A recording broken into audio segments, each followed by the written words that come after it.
The morning the bell fell silent, Oxford was still breathing mist through its chimneys. I remember the pavements as pale as parchment, and the weak light pressing against the college windows, reluctant to wake what it had outlasted. November, always November that month, when the city feels like a cathedral too large for its congregation. I had walked from Jericho with my collar turned up, and a sense, as ever, of being late for something I could no longer define. The bell came from St. Fridswide's, though I did not know it at the time. I heard it across the High, 3 uneven strokes, then nothing. Bells in Oxford do not falter easily, but this one did, as though it had lost its conviction mid-ring. The sound hung for a moment and died somewhere above Magdalen Street. I bought the Oxford Mail from the stand outside Randolph. The headline was a small, almost shy college lecturer dies suddenly after final lecture. I told myself it was none of my business. I'd seen enough finalities to know how rarely they deserved curiosity. Still, the words stayed with me. I ordered a pint before noon, an act of resignation more than appetite, and watched the slow condensation on the glass. The barmaid was polishing cutlery with the distracted rhythm of someone rehearsing a disappointment. Outside, a student crossed Beaumont Street clutching a sheaf of papers against the rain that had not yet arrived. He looked, I thought, too young to believe in tragedy and too old to be spared it. Lewis called around 12:30. The duty officer had passed him a message about an unattended death at St. Fridswide's College. Routine, they said. No suspicion. Still, I felt that small inner jolt one gets when the inevitable becomes personal.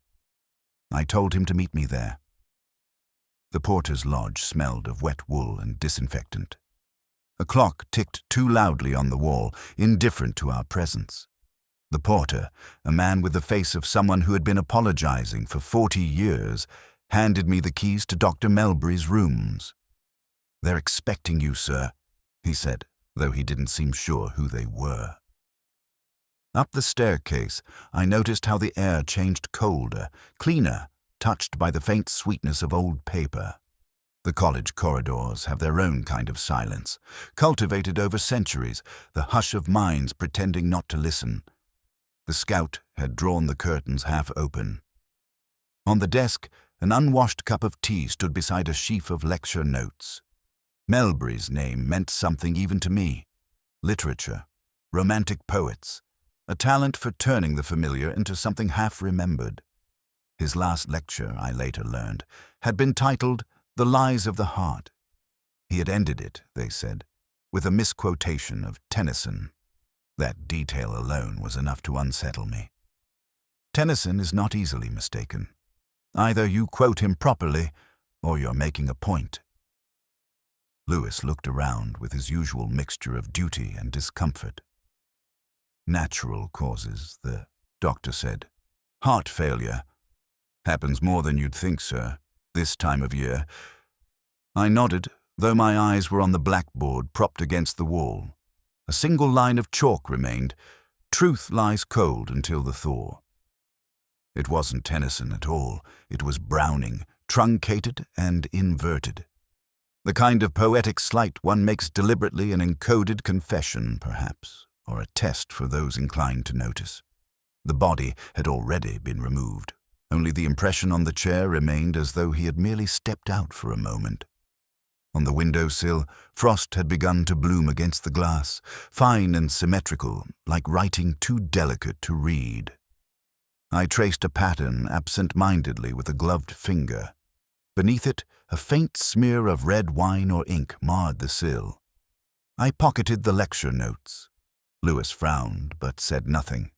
Outside, the bell rang again, this time complete, as if the city had recovered its voice. It was then I realized what bothered me most. Melbury's watch on the desk was stopped at 11:15, but the porter had said he'd heard the fall of books in the room nearer to 12. A trivial discrepancy, perhaps, yet Oxford lives on such trivialities as the wrong clock, the misplaced quotation, the silence after the bell. As I left the room, I caught my reflection in the window blurred, insubstantial, half absorbed by the frost. I remember thinking how easily one could vanish here, wrapped in civility, buried under footnotes and half-finished lectures. Outside, the rain had begun at last, fine as dust, tracing delicate runnels down the stone. It made the city glisten like something newly washed of guilt, though I knew better than to believe in absolution that early in the day. I heard the phrase more than once that day in his final lecture, spoken with a mixture of awe and embarrassment, as though the dead man had performed some act of indecency by dying so publicly. St. Fritzwide's had gathered its composure with the speed peculiar to Oxford, a college accustomed to mourning and footnotes. By the time Lewis and I arrived, the blinds were drawn, the common room had resumed its tepid civility, and the students, smelling faintly of cold and chalk, whispered in corridors like penitents rehearsing a confession. They told us the lecture had begun well. Dr. Adrian Melbury had spoken, as he often did, of romantic deceit, the treacherous gulf between feeling and its expression. There had been laughter at first, then silence, then a curious pause. One girl, her hands twisting in her lap, said he'd stopped mid-sentence, stared at the window, and recited a line that wasn't in his notes. Something about a heart that lies because it wants to love. A misquotation, she thought. Tennyson, perhaps. It was the misquotation that unsettled me. Poets choose their words like surgeons choose instruments, and Melbury was a precisionist. For him to stumble meant either fatigue or intention. I made a small note of it, though I couldn't have said why. The lecture theatre was still faintly scented with dust and wet coats. The blackboard bore the residue of half-erased words, truth, illusion, flesh. I found myself wondering how many times these walls had listened to brilliance that no one fully understood. A scattering of papers lay on the lectern, his handwriting neat, almost architectural. The last page ended abruptly, as if he had left something unsaid, and so we returned to the frost that Lewis asked what I was looking for. I told him I wasn't sure. He muttered that the man had probably died of overwork. Perhaps. Yet I found my gaze fixed on a small chalk mark near the corner of the board, an X, hastily drawn, half smudged by a sleeve. A place to pause or to remember. We visited the bursar afterward, a pale man whose tie bore wine stains disguised as a pattern. He spoke of Melbury with the practiced sorrow of one who has drafted too many condolence letters. A fine mind, he said, but troubled. Debts, perhaps. A touch of melancholy. The bursar gestured vaguely toward the window, where the quad lay slick and shining. Life, he said, is never kind to those who take it seriously. Ruth Fenning, the college secretary, brought in tea on a silver tray. She moved quietly, as though afraid of interrupting the past. When she set down the cups, I noticed a faint tremor in her right hand. Grief, no doubt, or guilt of a gentler sort, the kind that makes one tidy the scene of a tragedy before anyone else can see it. I asked her about the papers Melbury had left in his office. She hesitated. Then, as if surrendering something inevitable, she handed me a folder. I thanked her and caught her eye long enough to see that she had been crying, in private. In the porter's lodge, I opened the folder. Inside were lecture notes, receipts, and a crossword torn from the Times. Most of it was blank, except for one clue filled in carefully. Cold heart, buried warm, 7 letters. I smiled despite myself. An odd sort of epitaph. I wondered if he'd meant it as one. Lewis returned from speaking with the doctor. Heart failure. Sudden and peaceful. Nothing suspicious, he said. I nodded, though the phrase cold heart lingered unpleasantly in my mind. I could almost hear the echo of Melbury's voice in that hall, misquoting poetry to an audience that would never know what he'd meant by it. As we left, the clouds above the spire began to thin, and a late sun glazed the quad with deceptive warmth. The porter locked the door behind us, his key turning with the dull finality of ritual. I remember thinking that the line between scholarship and confession was thinner than anyone liked to admit. That, perhaps, was Melbury's final discovery. And Oxford, in its patient indifference, would absorb even that without protest. By the next morning, the frost had claimed the city with a patience that felt almost moral. Every balustrade, every gargoyle, every forgotten bicycle along Parks Road had been redefined in white. Oxford, under frost, resembles an idea more than a place precise, unreachable, unwilling to forgive. I remember thinking that it suited the college better that way. St. Fridswide's was never meant to look alive. Lewis met me at the gate, his breath visible, his expression practical as ever. The porter had told him the college had requested we keep things discreet, a phrase which, in Oxford, usually means something had been quietly arranged before the police were even called. We passed the chapel, where a few students shuffled in for morning prayers, their gowns swaying like shadows under the dim glass. I could hear the choir rehearsing from within a few uncertain trebles, one note flat but still achingly pure. The master of the college, Sir Peregrine Law, received us in his study. The man looked like someone carved from candle wax and left too near the fire. He spoke in that manner peculiar to men who have lived too long among academic hierarchies, each word both an opinion and an apology. Tragic, he said, a brilliant colleague. Though, of course, brilliance is no safeguard against well. He gestured vaguely toward mortality, or scandal. A cup of coffee cooled between my hands as I listened to his summary. Melbury had been admired, envied, and quietly pitied. He had lived alone in rooms above the fellows' staircase, drank too much, read too late. His students adored him, at least until he grew tired of them. There has been talk. Naturally, talk always circulates where intellect and loneliness coincide. I asked if the deceased had enemies. Law's eyes flickered toward the window. Not enemies, he said, merely people who wished he'd been less himself. The college secretary, Ruth Fenning, entered carrying a folder of documents. She had that Oxfordian combination of efficiency and grief, the look of someone who files both letters and regrets in the same drawer. She offered me the folder as though it were contraband. Lecture notes, correspondence, a few bills. She hesitated before adding that Dr. Melbury had spent much of his final week rewriting his last lecture, obsessively revising small details. There had been a crossword puzzle on his desk, she said, half completed, the rest erased. When she spoke the word erased, I noticed a faint smudge of ink on her wrist, as though she had handled the paper herself. I asked who had cleared his rooms. She looked to the master before answering. The scout had begun tidying before we arrived. He meant no harm. It was the habit of decades. I left the study soon after, stepping into the quad. The frost cracked faintly underfoot, delicate as glass. Students were crossing from hall to library, scarves pulled high, eyes down. From an upstairs window, sunlight spilled across the stone and caught the frost in a way that seemed to erase the boundary between air and ground. For a moment, the whole quad shimmered like a half-remembered dream. Lewis rejoined me near the chapel gate. He had spoken with the college doctor. No sign of struggle, no trace of poison. Heart failure, confirmed. Still, I told him, hearts rarely fail without warning. He smiled faintly.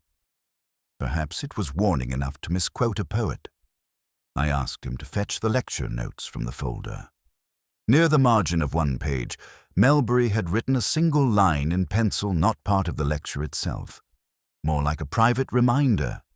The frost remembers where the fire once was.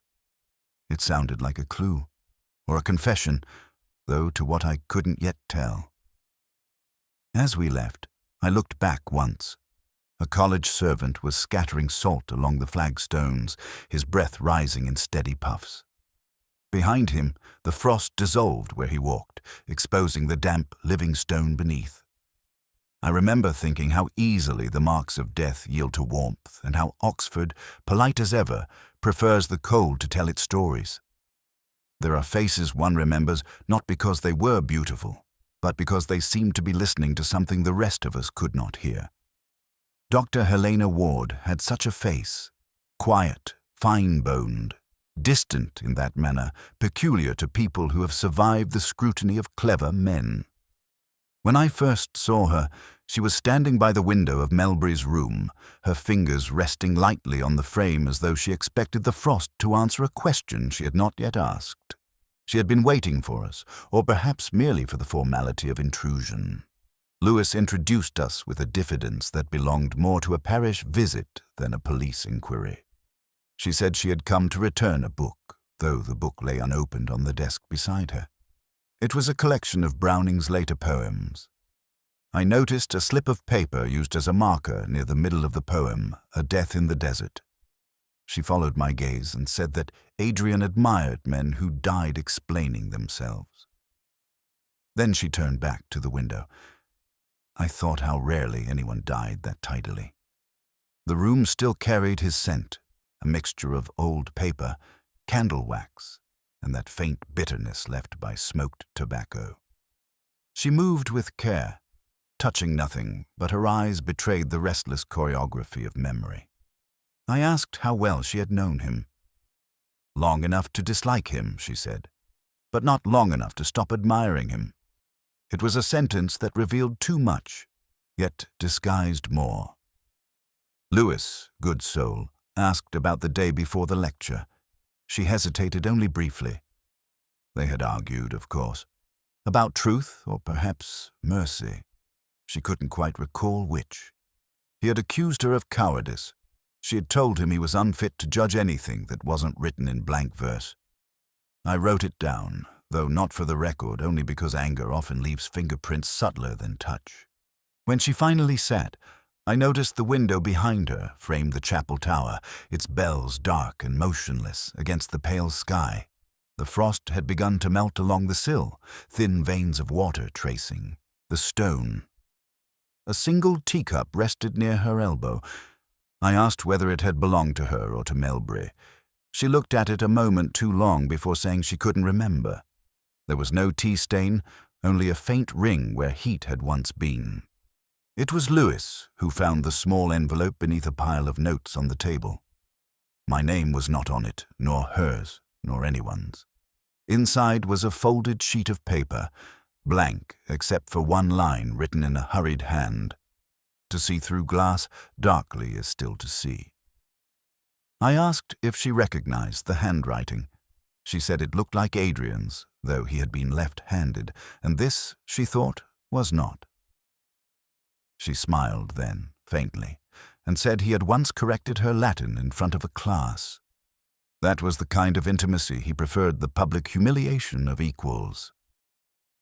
As she spoke, I found myself glancing again at the Browning volume. The marked page was dough-geared, the slip of paper bore a line written in pencil. Faith is but a choice of blindness. The same graphite, the same hurried hand as the note. She had not noticed, or pretended not to. I closed the book quietly and left it where I'd found it. When she rose to leave, she paused by the window once more.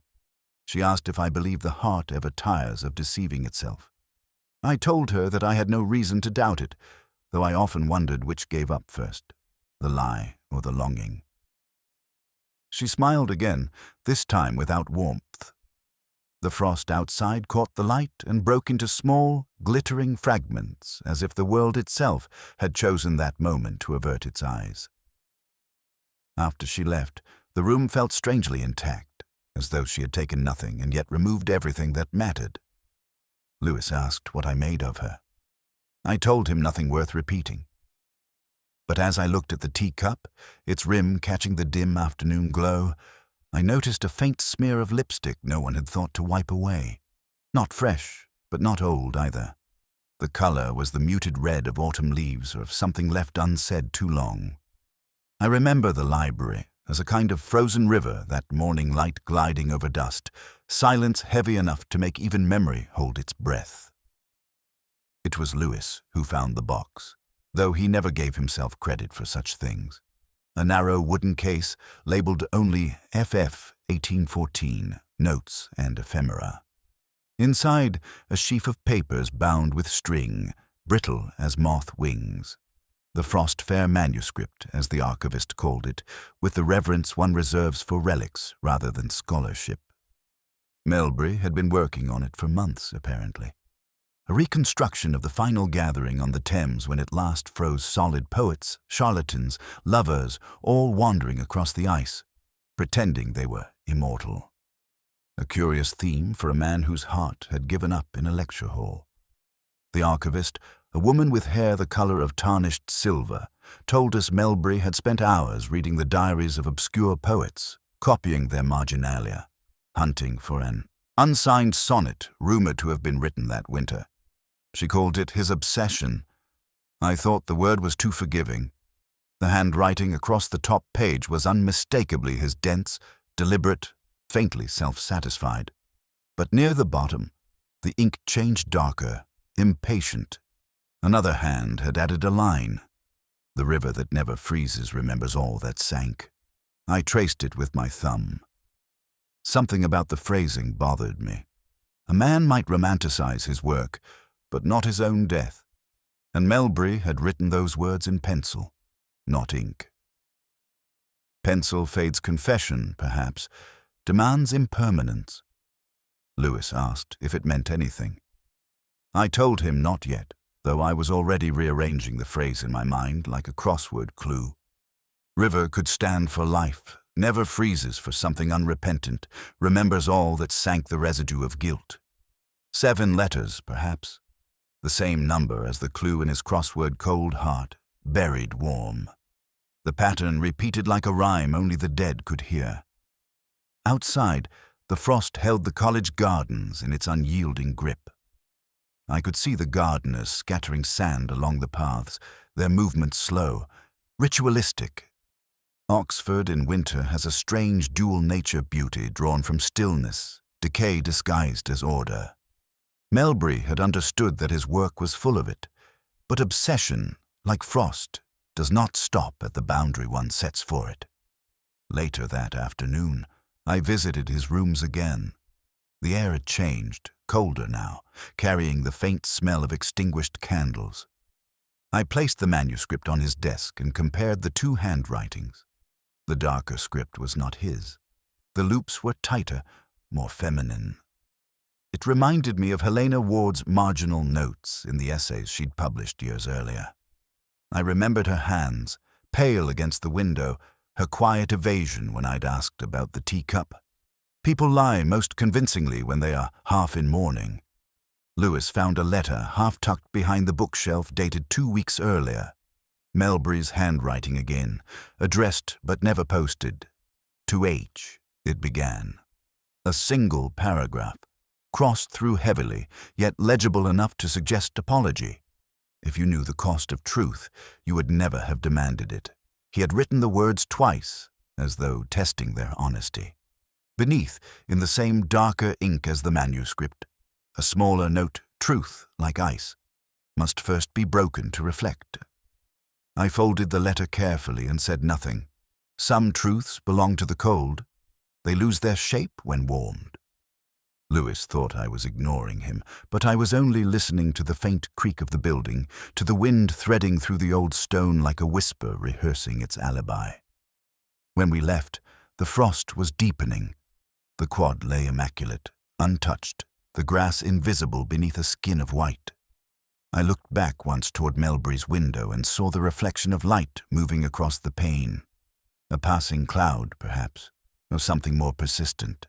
Oxford, I've learned, keeps its ghosts tidily filed, some in archives, some in memory, and some in the spaces between a poet's unfinished lines. There is a peculiar stillness that comes to Oxford when the air refuses to decide between frost and rain. That morning the city seemed caught in hesitation. The college roofs wore a thin glaze of ice, but the gutters were already sighing with meltwater. I remember thinking that ambiguity suited this place. It thrived on half-truths and polished lies, just as scholars did. Lewis arrived later than usual, apologizing with the clumsy sincerity of a man who believes time is still his to manage. He carried an envelope, folded twice and carefully reopened, the way one handles something slightly indecent. "Found in Melbury's pigeonhole," he said. I took it from him, the paper faintly creased, the ink beginning to feather. A single sentence written in Latin, unsigned ignoce gelu antequam solvatur. I translated it without effort. Forgive the frost before the thaw. All will melt, even guilt. There was something theatrically penitential about it, as if the writer had been rehearsing remorse. But remorse, in my experience, rarely writes in Latin. I placed the note beside the crossword from Melbury's folder. The symmetry was too neat to ignore. Both spoke of coldness, of concealment, of something held too long beneath the surface. I found myself wondering whether Melbury had left the note for someone, or whether someone had written it for him. The college doctor, summoned reluctantly from the senior common room, repeated his earlier verdict of cardiac arrest, sudden and unpreventable. I listened without interruption, but I could not reconcile the neat finality of his statement with the disorder I had seen in Melbury's notes. Men preparing to die do not rewrite the same passage 3 times. They do not misquote poets. They do not buy wine for 2. After the doctor left, I remained by the window. From there I could see Helena Ward crossing the quad, her scarf trailing behind her like an afterthought. She walked quickly, though not as one pursued. I wondered whether she knew about the letter. Lewis, following my gaze, asked if we should speak to her again. I told him there would be time. There is always time until suddenly there isn't. The librarian called shortly after noon. A voice dry as vellum informed me that a book returned from Melbury's rooms had contained an additional page, unnumbered, pressed between the leaves. A photocopy of a letter, also in Latin, signed simply A. I walked there through the drizzle that had begun to fall, each step sinking slightly into the soaked gravel. The Bodleian's corridors were lit like confessionals, the air thick with old bindings and resignation. The page was from a 17th century devotional text, the sort of book no one reads except those seeking justification. The Latin was awkward, the translation worse. I read aloud in fragments. "The heart is deceitful in warmth. Purity lies only in ice." Melbury had underlined one phrase 3 times cordis fraus, frigida. The deceit of the cold heart. It was, perhaps, a private echo of that crossword clue. Cold heart, buried warm. I have long believed that guilt is a language with no true translation. Those who attempt it resort to poetry, or prayer, or Latin. Melbury, I thought, had tried all 3. But whose guilt was melting, his or another's? The ink on the note was darker than any in his lecture drafts, a clue too minor for Lewis to notice, yet too deliberate to ignore. Different pen, different desk, perhaps different hand. As I left the library, I noticed the porter polishing the brass plate by the door. The engraved motto, half obscured by condensation, read Veritas lucet post knives. Truth shines after snow. I almost laughed. In Oxford, truth was more often buried than illuminated. Back in my room, I placed the Latin note beside my glass. The whiskey caught the light, amber shifting like thawing ice. Forgive the frost before the thaw. I read it once more, aloud this time, the words tasting strangely of resignation. It occurred to me then that forgiveness might not be a gift, but a postponement. That by the time warmth returns, there is nothing left to absolve but memory itself. There are few places more desolate than a lecture hall after the term has ended. The air itself seems to echo, as though the walls are still trying to remember voices they were built to contain. I unlocked the door to Melbury's hall that morning, half expecting the ghost of his rhetoric to rise from the dust. Instead, there was only that faint, clerical cold, the kind that makes even silence seem officious. The cleaners had done their work too efficiently. The blackboard had been scrubbed to a dull grey, yet I could still make out the faint pattern of words erased imperfectly: truth, heart, thaw. They looked almost deliberate, as though the chalk had resisted the sponge out of loyalty.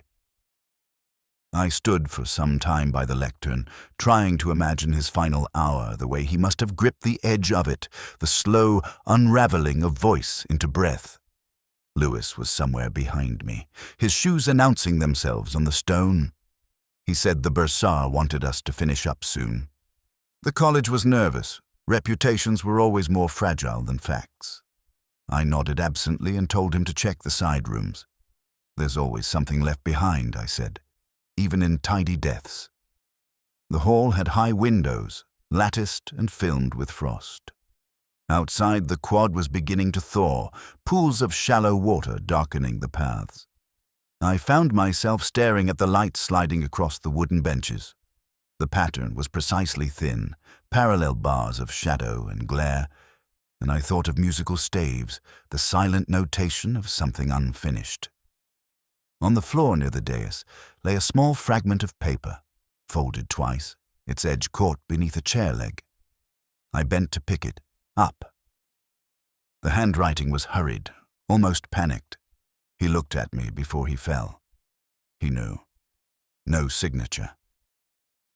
The ink was smudged at the end, as though by a thumb pressed too long. I slipped it into my notebook without showing Lewis. When he returned, he said there was nothing in the side rooms except an umbrella, 2 wine glasses, and an attendance sheet. He handed me the list absently. Only 15 names, though 20 students were enrolled. I traced down the columns. Stopping at one entry, struck through with a faint diagonal line. Simon Hale. The same student Melbury had accused of plagiarism. The line wasn't drawn in pen, but in pencil, neat, deliberate, erasing without erasure. I told Lewis to find the porter and ask whether Hale had been seen in college since the lecture. He frowned, but went.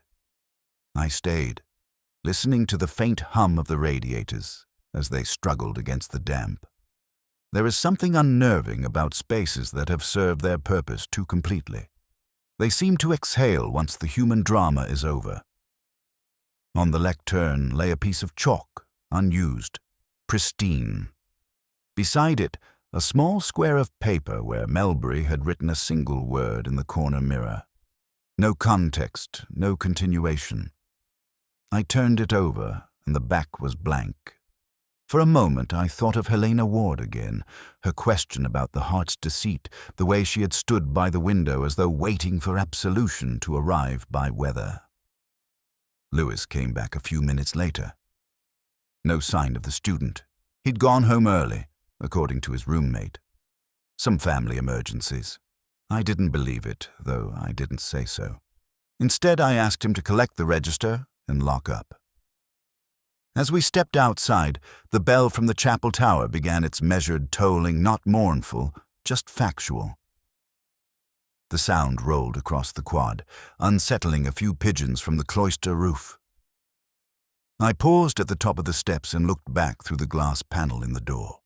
The hall was empty again, perfectly still, except for one thing, a glint of sunlight touching the blackboard where the faint words remained. For an instant, truth seemed to brighten, almost legible. Then the light moved on, and the word disappeared as if it had never been there at all. Lewis said something about lunch, but I hardly heard him. I was still thinking about that scrap of paper in my pocket, the one that claimed he knew. The trouble with knowledge, I've learned, is that it never arrives in time to save anyone. It was the kind of morning Oxford does best, washed clean by rain, but unwilling to dry. The pavements held the reflection of towers that looked more certain than the people beneath them. I sat at my desk with Melbury's lecture notes spread out before me, a small pile of half-truths bound in the language of learning. Somewhere in those lines, I thought, was the sentence that had killed him. The misquotation still troubled me. Everyone had said it was Tennyson. But the phrase he'd uttered before collapsing the frost that remembers fire belonged, in fact, to Browning, or rather, to a version of Browning that never existed.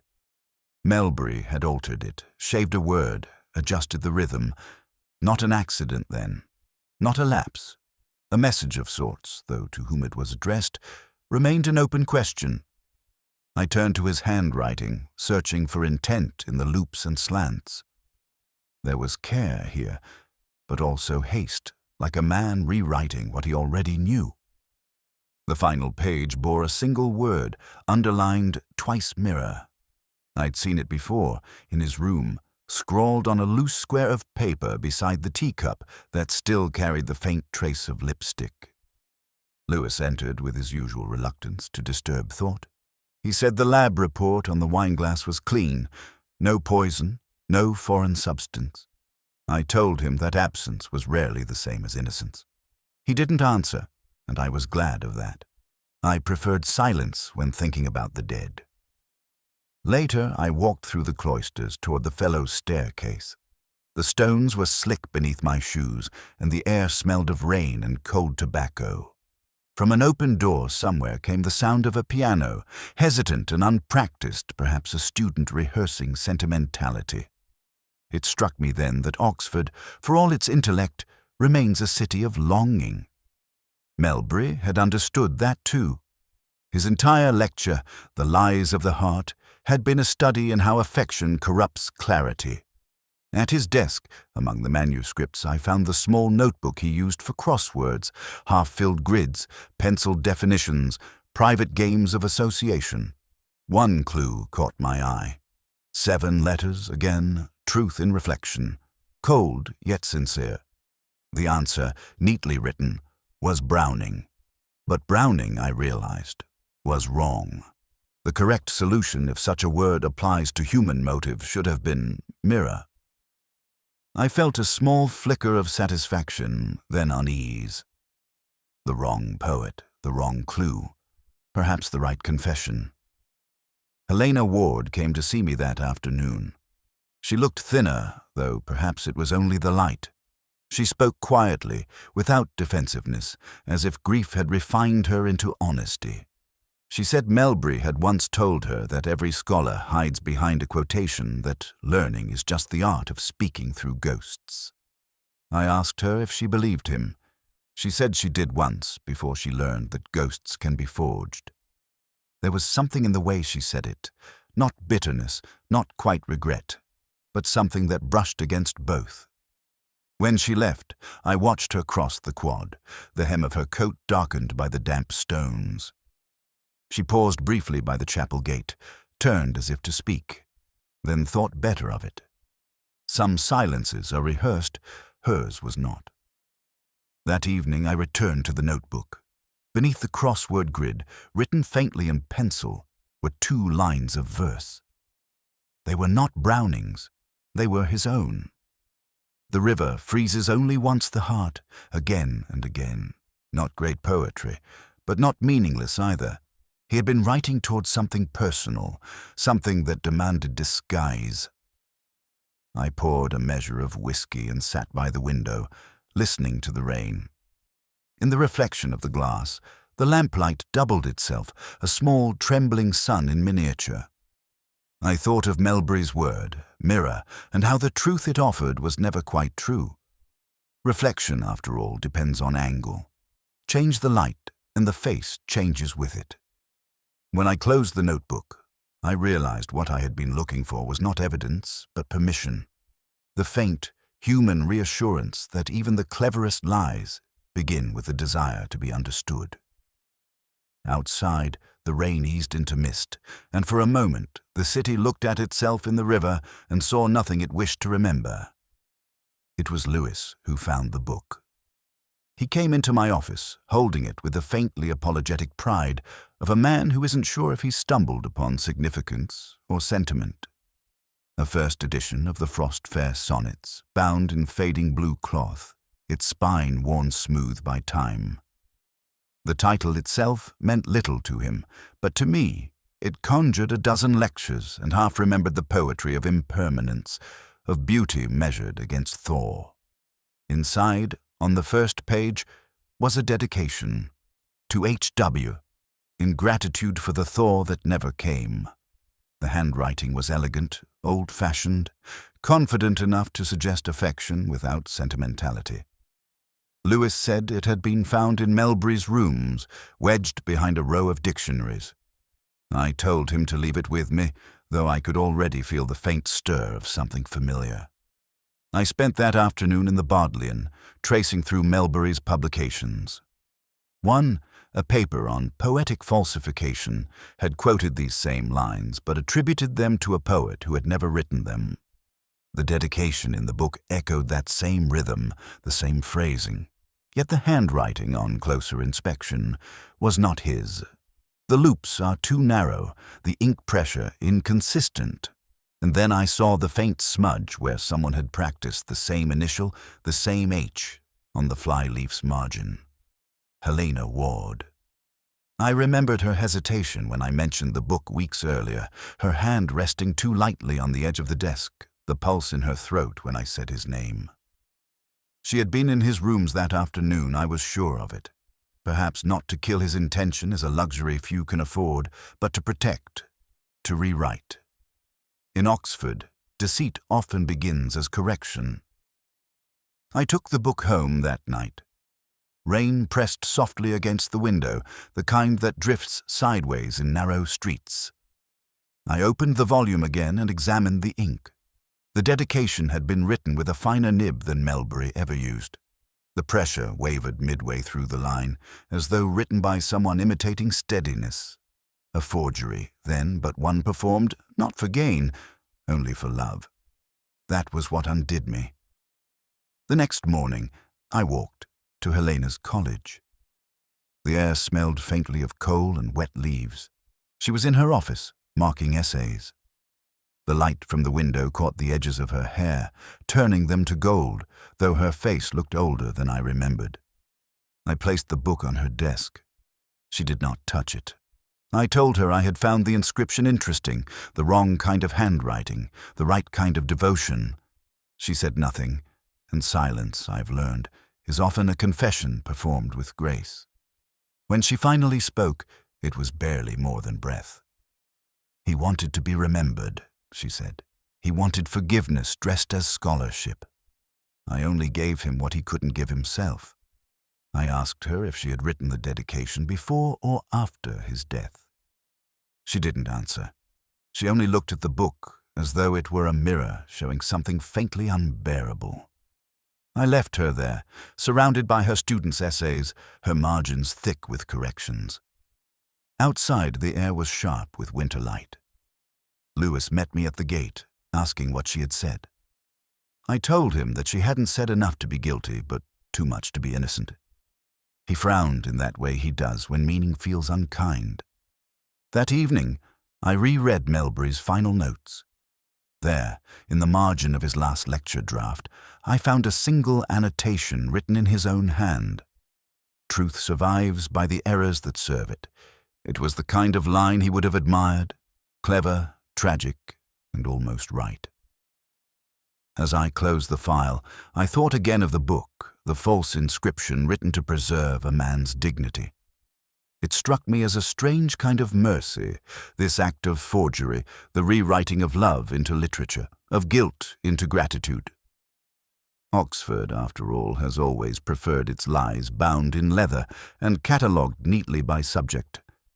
Outside, the frost had begun to form again along the glass, tracing delicate veins of white, as though the night itself were remembering how to write.